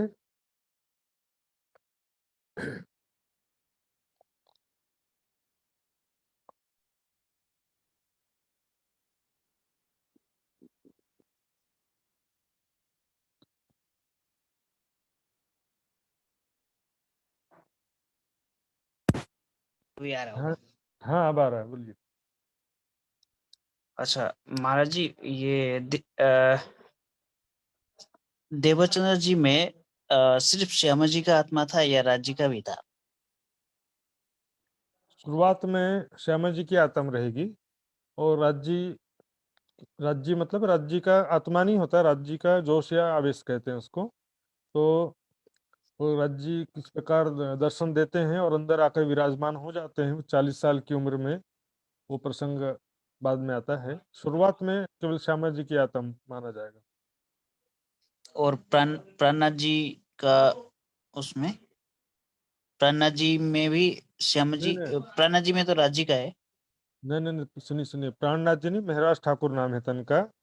अब जैसे 40 साल में देवचंद जी के अंदर राज्य का आवेश आ जाएगा, तो देवचंद जी को भी प्राणनाथ कहा गया है। और महराज ठाकुर के अंदर इंद्रावती की आत्मा है, रहती है, और उनके अंदर जब देवचंद जी के धाम गमन के पश्चात राज्य की शक्ति महराज ठाकुर के तन में जब आती है, उसके बाद उनको प्राणनाथ कहते हैं। लेकिन ये तो प्रसंग अच्छा अभी, हाँ, बात का प्रसंग है, बोलिए। अच्छा, ये आत्मा और आवेश, उसमें हम्म, मतलब फर्क क्या होता है? आत्मा देखो, जो जागृत है उसके उसका आवेश आता है, आत्मा उसका आता है जिसको फरामोशी में है, आत्मा से सुरता है। देखेंगे अक्षर की आत्म कहते हैं, श्यामा जी की आत्म कहते हैं, सखियों के आत्म कहते हैं, राज्य के आत्म नहीं कहते कभी भी। राज्य का जोश या आवेश कहते हैं, लेकिन अक्षर का जोश आवेश या श्यामा जी का जोश आवेश या सखियों का जोश आवेश नहीं कहते। जिसकी आत्म आती है उसका जोश आवेश नहीं आता, जिसका जोश आवेश आता है उसकी आत्म नहीं आती। तो प्राणनाथ जी में आवेश आवेश आया, प्राणनाथ जी में मतलब राज्य आ गए। बाद में आते हैं, अभी टाइम है उसमें। अच्छा मतलब अच्छा। देवचंद जी के धाम गमन के बाद वो प्राणनाथ हुए, पहले से जन्म से प्राणनाथ नहीं थे। जन्म का नाम है महराज ठाकुर। बाद में जो है, जब इंद्रावती के आत्म के रूप में देवचंद जी पहचानते हैं, और जब उनका भी धाम गमन होता है, तो वो शक्ति देवचंद जी के तन में जो राज्य की आवेश शक्ति है, वो बाद में महराज ठाकुर के तन में जाती है, तब वो प्राणनाथ बनते। अच्छा ये बाद में मैं स्पष्ट बताऊंगा। देखिए, ये बाद ठीक का प्रसंग है। प्राणनाथ जी जो है ठीक। देवचंद जी के शिष्य नहीं थे। महराज ठाकुर प्राणनाथ जो है, उस समय देवचंद्र खुद ही प्राणनाथ है। देवचंद जी के धाम गमन के बाद जब महराज ठाकुर में शक्ति आती, तब वो प्राणनाथ बनते। जब तक देवचंद जी का धाम गमन नहीं हुआ था, तो देवचंद जी को भी वाणी में प्राणनाथ कहा गया है। ये प्रसंग चले। ठीक है, और कोई ठीक। प्रश्न है? और महाराज जी, ये छठवां दिन में पहला दिन तो ब्रज हो गया, दूसरा दिन रास हो गया, तीसरा दिन जागरणी और चौथा दिन देवचंद्र जी का जन्म।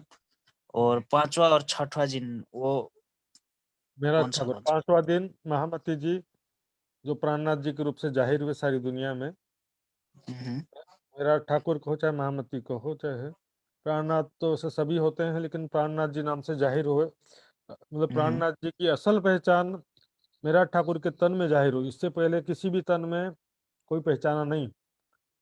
तो हम्म, छठा दिन मोमिनों का होता है, छठा दिन जो है वो अभी चल रहा है। अच्छा, तो तीसरा तीसरा जागनी। तीसरा जागनी का ब्रह्मांड है। उस जागनी के ब्रह्मांड में तीसरे चौथे पांचवें छठवें दिन की लीला इसी एक ही ब्रह्मांड में। अच्छा, तो जैसे कि जागनी का ब्रह्मांड, ये जो संसार है, मतलब ये जो पृथ्वी है, ये जागनी का ब्रह्मांड। या रास, ब्रज और रास भी होना तो इसी में ही हुआ। क्योंकि बीच में लय हो गया था ना, ब्रज खेले फिर लय हो गया, फिर रास बना, फिर वो योग माया में था, वो भी लय हो करके अखंड हो गया। उसके बाद अब तीसरा ब्रह्मांड फिर से बना ना, जो नया अच्छा, ब्रह्मांड बना ना, उसमें कृष्ण राधिका गोपियां सब नकली डुप्लीकेट कृष्ण बने, डुप्लीकेट राधिका गोपियां, वहां से स्टार्ट हुआ तीसरा ब्रह्मांड। और इसमें छठा दिन में मोहम्मद साहब का दिन नहीं आता है क्या? मोहम्मद साहब का दिन तो यहाँ। नहीं, तीसरे दिन में मोहम्मद साहब तीसरा दिन है, चौथा दिन देवचंद जी, पांचवा दिन मेहरा ठाकुर, ये छठा दिन अच्छा, है। जो जागनी जागनी जो तीसरा दिन बताया वही मोहम्मद मोहम्मद हाँ, का वो भी है। तीसरा पूरा स्टार्ट हो गया, तीसरा ब्रह्मांड और लीला में कंफ्यूज हो रहा है। ब्रह्मांड तीसरा है, इस तीसरे ब्रह्मांड में मोहम्मद साहब की लीला, देवचंद जी की लीला, मेहरा ठाकुर की लीला, मोमिनों की छठा दिन की लीला, सभी इस तीसरे ब्रह्मांड में आ जाता है। तीन ब्रह्मांड हम्म, हुए जो अब ऐसे हुए ना होसी कब। इन तीनों में ब्रह्म लीला भई, ब्रजरास और जागरण। ठीक। और एक कंफ्यूजन था महाराज जी। एक प्रश्न था, जैसे कि उसमें पहले का है, आज का नहीं है ये। वैकुंठ में विष्णु कृष्ण है, वो तो गलत था। जैसे कि वैकुंठ में तो विष्णु है, कृष्ण हाँ, नहीं है। और राइट। कृष्ण कृष्ण में तो विष्णु थे। कृष्ण में थे ना, वही, जीव रूप थे, मतलब अगर जीव। वही, हाँ, अगर जैसे कि वैकुंठ में तो कृष्ण नहीं थे, पर अगर कृष्ण में विष्णु थे, ये तो कृष्ण में तो विष्णु थे हो जाएगा फिर। हाँ, हाँ, थे ना। वही। अच्छा, हम्म और एक क्वेश्चन, जैसे कि ये कृष्ण चौथी और पांचवी जो था, उसमें मतलब जैसे कि एक तो बाल लीला हो गया, और किशोर लीला हो गया, हम्म और गोलोकी कृष्ण हो गया, और विष्णु कृष्ण हो गया, और एक बहिष्ठ, यही है ना 5? या किस हिसाब से समझना है उसको?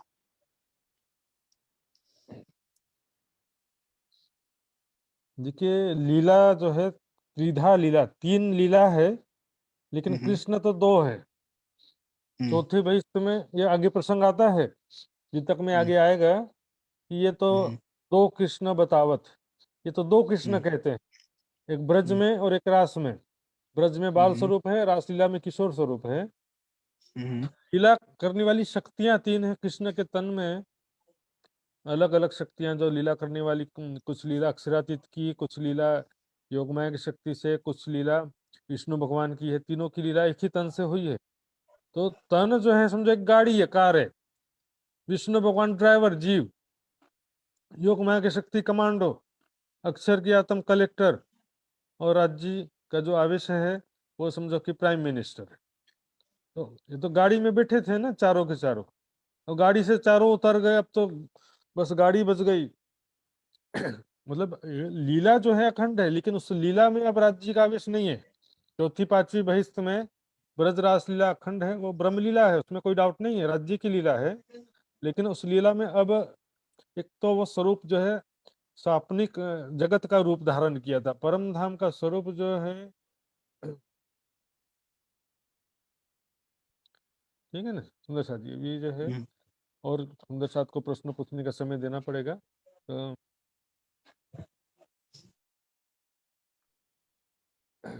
तो आगे सुंदर साथ महाराज जी जी। प्रणाम जी।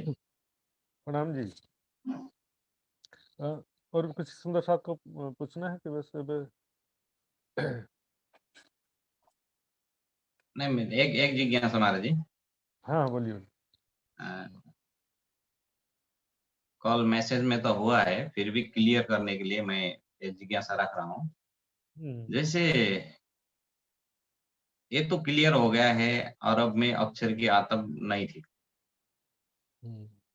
तो अक्षर की आत्म अभी जो फरामोशी तो है निज निज धाम में, मूल मिलाप में, तो अभी कहाँ पर है अक्षर की आत्म? वो तो मोहम्मद जी के स्वरूप में आ गई थी ना। मोहम्मद जी के स्वरूप में सभी शक्तियां 500 शक्तियां एकत्रित हो जाती हैं। नहीं नहीं, तो अरब के प्रसंग में तीसरे दिन के लीला में अरब में तो अक्षर की आत्म नहीं है, ये तो कंफर्म हो गया है। हाँ, तो उसके लिए चौपाई वो आता है धनी मेरे ध्यान तुम्हारे, बैठे बुद्ध जी बरस सहस्त्र चार, 660 बीता समय, दुनिया को भयो आचार। क्योंकि वो रासलीला के पश्चात उसी के ध्यान में, ब्रज रासलीला के चित्त में अखंड किया ना अक्षर ने, तो उसी ध्यान में खोए हुए, वो रासलीला के ध्यान में खोए हुए हैं। धनी मेरे ध्यान तुम्हारे, बुद्ध जी बैठे बरस सहस्त्र चार, 4660 साल तक इंतजार कर रहे हैं वो कि किस प्रकार अब जागनी लीला स्टार्ट होगी। ठीक है, दूसरा प्रश्न हम्म एक क्लियर हुआ है, रासलीला में वो खो गई है अक्षर की आत्म। दूसरा जिज्ञासा, जैसे श्याम जी है, अरब में श्याम जी है, तो हाँ 12,000 ब्रह्म सृष्टि भी यहीं पर है। श्यामा जी ने अंग हो सुंदर साथ, बिल्कुल बिल्कुल। मतलब उपाय भी है, काफी चौपाई है परम धाम हम्म, के हिसाब से। बराबर। श्यामा जी की अंग ही रुए हैं, सब रुए वहीं पर है। ये तो मूल मिलाप में श्याम जी के अंग रुए हैं, तो इस जागनी ब्रह्मांड में और इस मायावी ब्रह्मांड में अगर श्यामा जी के अंग रुए हैं, तो ये एक ही जगह है, मेरा जिज्ञासा समझ नहीं नहीं, गए? हाँ, इसमें अब यहाँ पर सभी विभिन्न देशों में, विभिन्न धर्मों जातियों में, ब्राह्मण क्षत्रिय वैश्य शूद्र, शहर गरीब अमीर, गरीब शहर गांव, सभी जगह में पूरा फैल गई आत्मा। ब्रज लीला में क्या थी, एक ही गांव में थी सारी, ठीक है। जागनी लीला में सब जो मोहम्मद साहब के समय में उन्होंने अलग से तन धारण, सुषुप्ति जैसी अवस्था में ही थे समझिए। लेकिन देवचंद जी के तन में जब अब यहाँ पर पांचवें दिन चौथे दिन की लीला शुरू होती है, तो वह उस समय में पूरे फैल गई संसार में, एक ही जगह पे नहीं अवतरित होती है। नहीं नहीं, ये तो 1638 से आगे जो मोहम्मद साहब के अच्छा, मोहम्मद साहब के समय की बात पूछ रहे हैं। हाँ, और हाँ, इसमें वहां पर है, तो मेरा जिज्ञासा है, अगर अलग अलग तो नहीं है, एक ही जगह है, तो ये संसार है, तो उसमें शक्ति डिफरेंस हो सकती है कि नहीं, ये मेरा पूछना है। जैसे 38 के बाद तो तन धारण किए है सभी आत्माओं ने, वहां तो इकट्ठा देवचंद्र जी के अंदर नहीं है, वहां तो केवल श्यामा जी है, क्योंकि सभी आत्माओं का अलग अलग है। तो मोहम्मद साहब के अंदर तो एक ही जगह है, तो क्या शक्ति में डिफरेंट हो सकती है, मेरा जिज्ञासा है। नहीं, देखो सुरता, देखो सुरता जो है ना, जैसे अपन देखते हैं रासलीला में एक एक गोपी के अंदर एक एक ब्रह्म सृष्टि, दो दो कुमारिका सखियों की सुरता थी कि नहीं थी। लेकिन यहाँ पर स्थिति अलग है। इसमें क्या, सुषुप्ति जैसी अवस्था में, ये परम धाम में जब गए मेराज में, तो सभी सखियां फरामोशी में थी कि नहीं थी। और इसमें क्या होता है, जब जिसका रोल आता है तब वो सामने दिखाई देता है। पिक्चर में क्या होता है, तो शुरू से ही सारे तो नहीं दिखाई देते, जिसका जिसका टाइम आते जाता है वो चित्र में आते जाते हैं। इसलिए क्या है कि जब तक के उसका रोल का समय नहीं आया है, तब तक वो सुषुप्ति जैसी अवस्था में रहते हैं, पर्दे के पीछे हैं समझो। मतलब उनका रोल स्टार्ट नहीं हुआ उनका। अब लास्ट जिज्ञासा, 63 साल में मोहम्मद साहब का मतलब अंतर्ध्यान हो गया। उसके बाद आत्मा 1000 साल तक कहाँ पर थी सभी आत्मा? ये तो बताया ना मैं, देखिए इसमें ये तो उसके पहले की भी बात है, मोहम्मद साहब के पहले भी कहाँ थे, क्योंकि ब्रह्मांड तो कब से कलयुग स्टार्ट हो गया, महाभारत खत्म हुआ, कृष्ण लीला खत्म हुई, उसके बाद राजा परीक्षित राजा जन्मे जैसे कलयुग स्टार्ट हो गया। उसके बाद भी कितने साल बाद, लगभग लगभग 3500 साल के बाद में मोहम्मद साहब की बात आती है। तो ये मैं बात बस इतना ही कह सकते हैं कि भाई जब जिसका रोल समय आता है तब वो सामने दिखाई देता है। सामने दिख रहे थे। ओके, हाँ। प्रणाम जी, प्रणाम जी। राम जी, एक कबीर पोखरेल जी का नाम आया था, उनको कुछ प्रश्न पूछना हो तो जिज्ञासा रखने के लिए सुंदर साथ जी ऑनलाइन है, यदि कबीर पोखरेल जी, तो उनको मैं आमंत्रित करता हूँ, कुछ प्रश्न पूछना चाहते हैं, ऐसा मुझे सुनने में आया था।